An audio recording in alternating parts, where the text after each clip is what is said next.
Здравствуйте. Большой интерес заинцев вызвало голосование за будущее территории автовокзала. Голосование проходит в группах «Новости Заинска», в Инстаграм и ВКонтакте. Жителям города и района предложено выбрать один из двух проектов, которые готовы реализовать местные предприниматели. Заинцы активно высказывают свое мнение в комментариях. Многие интересуются, нельзя ли оставить автовокзал в прежнем виде и с прежним функционалом. С этим вопросом мы обратились к главе Заинского муниципального района Разифу Каримову, а также спросили его о том, почему не прошел проект автозаправочной станции, который также много обсуждался. 2 года назад, решением Совета, моим решением, в части выполнения регламента и ограничений Роспотребнадзора по ковиду, автовокзал был закрыт.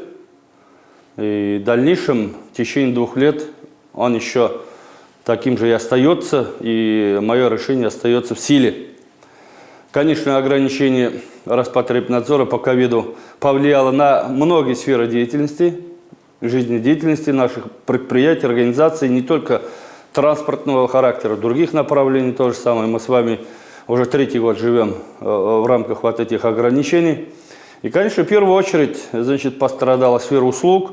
Это транспортные услуги, это остановили мы автобусы, пригородные, между городами, и, конечно же, даже было ограничение и общественного транспорта, обслуживающий внутри городов, внутри населенных пунктов.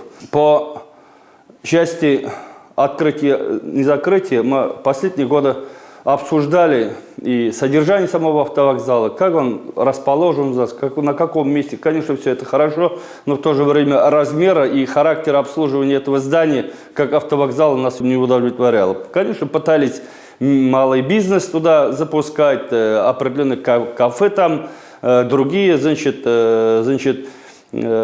сферы обслуживания населения. Но в то же время такое огромное здание содержать для того, чтобы там кафе, шаурму, чтобы продавали, наверное, этого не стоит. И практика последних лет, работа больших городов, в том числе даже столиц республик, регионов, Казани, города Уфы, показывает о том, что огромные здания, большие здания автовокзалов уже не актуальны. Даже дело не в деньгах. Как загружать вот эти территории, как их содержать тому балансодержателю.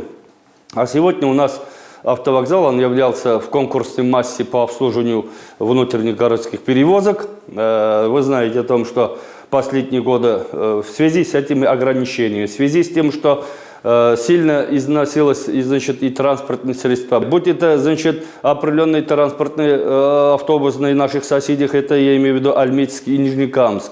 И, конечно же, это повлияло и на наши малые города. Хотя мы последние годы, и даже не последние, я с 2015 года, транспортное предприятие, которое обслуживает город и район, всегда поддерживал. Мы и автобусы покупали, первоначальные взносы по лизинговым платежам, оплачивали. Мы последние годы все-таки вот эти автобусы, они все наши купленные последние годы. И, конечно, мы не будем останавливаться, потому что этот вопрос стоит. И особенность нашего района в том, что целый микрорайон Заинск-2 находится почти 10 километров от центральной части. И люди туда и сюда ездят, и на работу, и обратно. И, конечно, это жизненно важно. И хочу сказать о том, что вот примеры наших даже больших городов от этих больших зданий ушли. Вот Казань, например, мы как заезжаем по своей трассе, по Малашскому тракту, там уже маленькие здания автовокзала, соединенные с мойкой.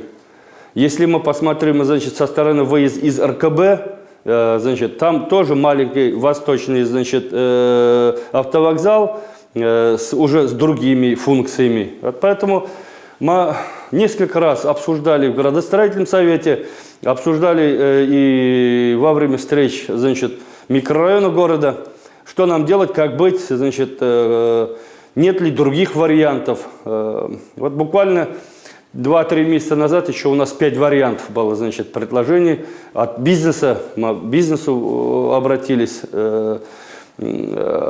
различные варианты, мы их приглашали, и наши приходили. В градостроительном совете бурные обсуждения были. Но в то же время на сегодняшний момент уже мы тоже тянуть не можем, В прошлом году мы исключили автовокзал из конкурсной массы по внутригородским перевозкам. Фактически автовокзал находится на балансе исполкома города и сегодня, значит, абсолютно не эксплуатируется. Во-первых, пока никто не отменял ограничения Роспотребнадзора, значит, по автовокзалам, по работе. Во-вторых, значит, автовокзала, мы ведь многому изучаем и многому учимся сами сейчас. Значит, по содержанию автовокзалов, вот мы изучили, оказывается, реально иметь автовокзал тогда, когда минимум начинается от 250 пассажиров в сутки до 1000 пассажиров.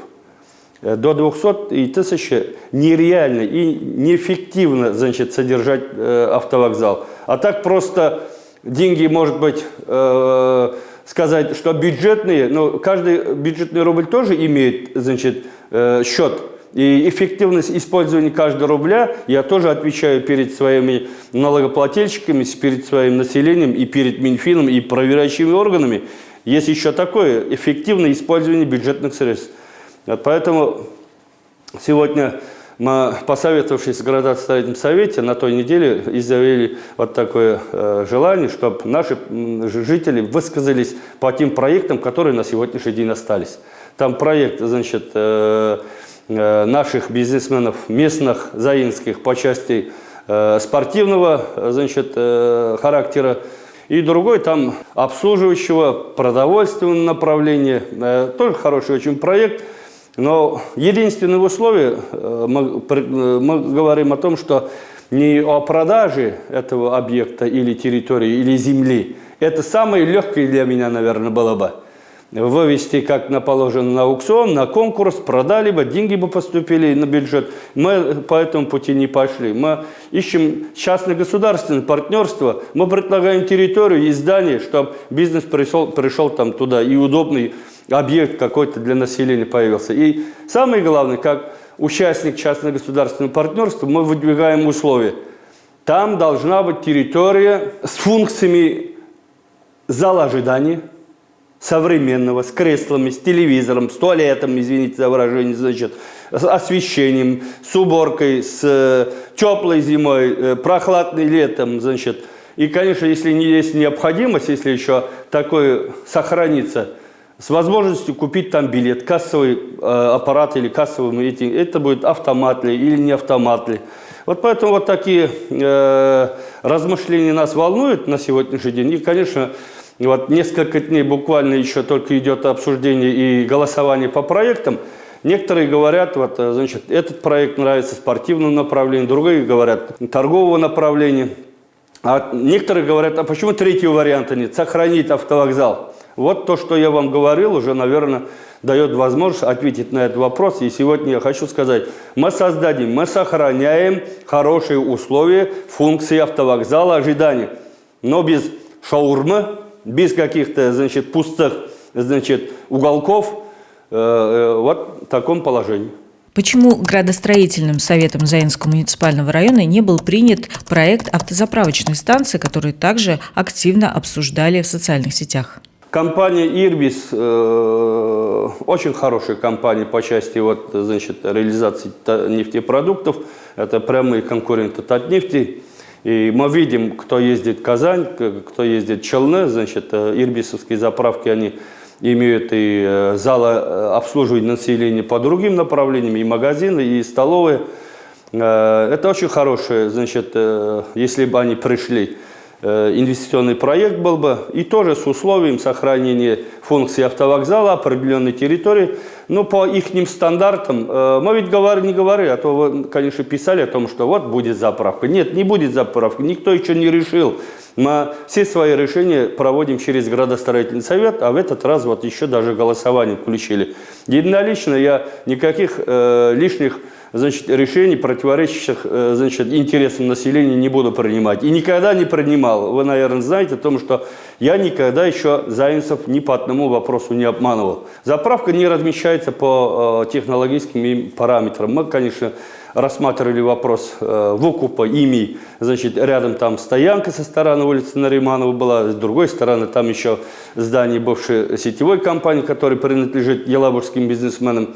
И предлагали им, их объединяли, соединяли их данными, контактами, чтобы они могли переговоры вести. Но как-то бизнес сказал о том, что они уже на этой территории, значит, Закамской зоны определенное количество заправок имеют, им этого достаточно, и они, значит, отказались от участия в данном конкурсном массе.